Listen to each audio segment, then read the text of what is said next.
In the cutthroat world of power dynamics, few strategies are as potent yet delicate as the law of disdain. As Robert Greene eloquently states in The 48 Laws of Power, you should disdain the things you cannot have, as ignoring them is the best form of revenge. This core premise is deceptively simple yet profound. The more you want something, the more you chase after it, the more it eludes you. Conversely, the more indifferent and dismissive you appear, the more you wield true power. It's a counterintuitive truth that the powerful have long understood. By turning your back on what offends you, you can assert your dominance and leave your adversaries frustrated and unsettled. 1.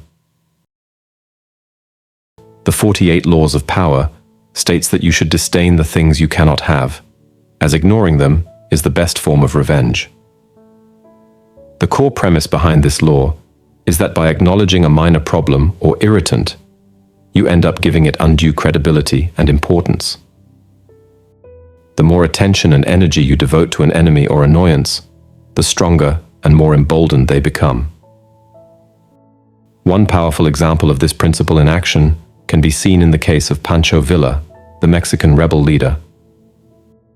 After Villa raided Columbus, New Mexico, killing American soldiers and civilians, President Woodrow Wilson faced immense pressure to retaliate. Wilson's advisors argued that not striking back would send a signal of weakness. However, Wilson could have taken a different approach. He could have quietly worked with the Mexican government to capture Villa or set a trap on the American side of the border. Instead, Wilson ordered a massive punitive expedition to hunt down Villa, turning the affair into an international embarrassment as Villa effortlessly evaded the superior American forces.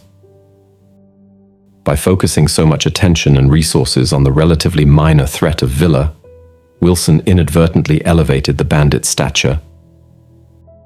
The longer the expedition dragged on, the more it highlighted the Americans' incompetence and Villa's clever evasion tactics. What could have been a quick, decisive action instead became a humiliating retreat, leaving Villa more popular than ever. Wilson's mistake was in acknowledging the problem at all, instead of simply letting the Mexicans handle Villa in their own time. 2. Dangers and exceptions. While the principle of disdain can be a highly effective tactic, it must be applied with care and nuance. The primary danger lies in misjudging the true nature and magnitude of the problem at hand. What may seem like a petty annoyance at first could potentially metastasize into a far more serious issue if left unattended. There are times when directly addressing a problem, rather than ignoring it, is the wiser course of action.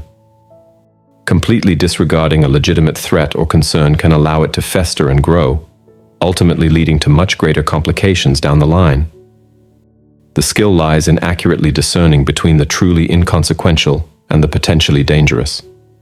For example, consider the case of King Henry VIII's attempts to annul his marriage to Catherine of Aragon. Driven by his desire to marry Anne Boleyn and produce a male heir, Henry tried to ignore the Pope's authority and unilaterally dissolve his marriage.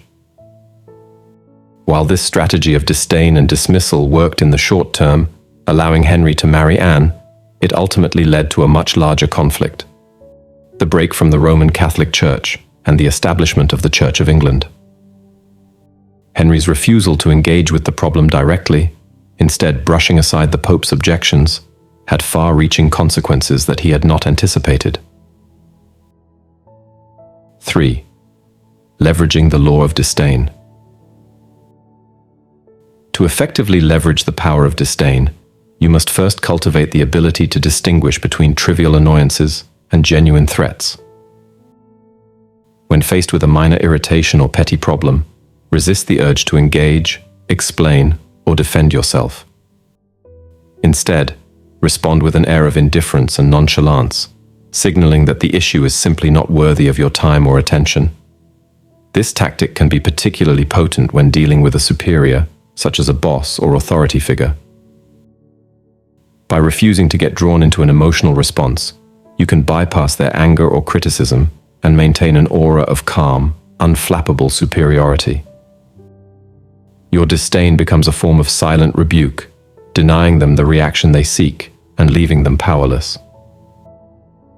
One masterful example of this approach can be seen in the actions of the Renaissance writer Pietro Aretino.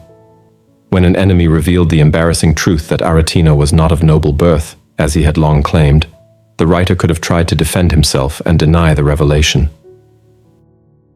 Instead, Aretino embraced the truth with disdain, declaring that his humble origins only served to highlight his greatness in rising to the pinnacles of Venetian society. By refusing to be drawn into a defensive posture, Aretino turned the tables on his detractors, maintaining his air of superiority and denying them the satisfaction of seeing him squirm. Remember, the power of disdain lies in its ability to turn the tables on your adversaries, depriving them of the attention and validation they crave. By strategically ignoring what you cannot possess, you assert your own dominance and leave your targets frustrated and unsettled. However, use this tactic with discernment, lest you inadvertently allow a genuine threat to grow unchecked.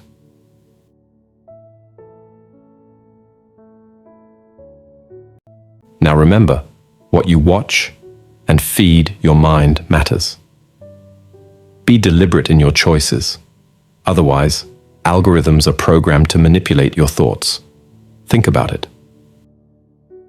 Now we're welcoming contributions through subscriptions to fuel our upcoming projects and provide you with exceptional content. Join our community by subscribing today.